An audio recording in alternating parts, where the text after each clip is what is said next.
لا تنسى الاشتراك في القناة ليصلك كل جديد. عودة الدراما والمشاكل بين قمر الطائي ولنا محمد، والسبب كالعادة إعجابهم بالشامي. امبارح طلعت قمر الطائي عبر ستوري انستغرام ونشرت كلام قوي صدم المتابعين، وإن كانت تقصف لنا محمد وتقول إنه بتغار منها لهيك بتكرهها، وعشان الشامي معجب بقمر الطائي مش بلنا محمد، هذا السبب التاني. والكلام كان عبارة عن اتنين يخربوا سمعتك، ذكر رفضتيه وبنت قاتلة حالها على اللي رفضتيه. الكلام اللي عم تقصد فيه إنه الشامي بيحب قمر الطائي ومعجب فيها، وهي ما عم تعطيه وش ولا حتى فرصة إنه يرتبطوا.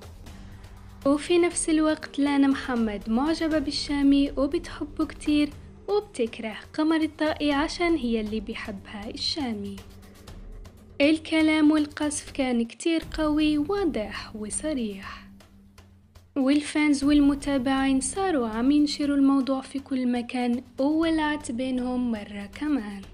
وطبعا هذه مش أول مرة يطلعوا ستوري ويقصفوا بعضهم، فالمتابعين عارفين إنه علاقة قمر الطائي ولانا متوترة كتير وما يطيقوا بعض، والسبب معروف واضح وهو علاقتهم بالشامي.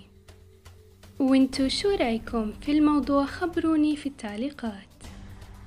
وطبعا للمزيد من الفيديوهات والأخبار لا تنسى الاشتراك في القناة والضغط على زر اللايك وتفعيل الجرس ليوصلك كل فيديو جديد أنا بنزله.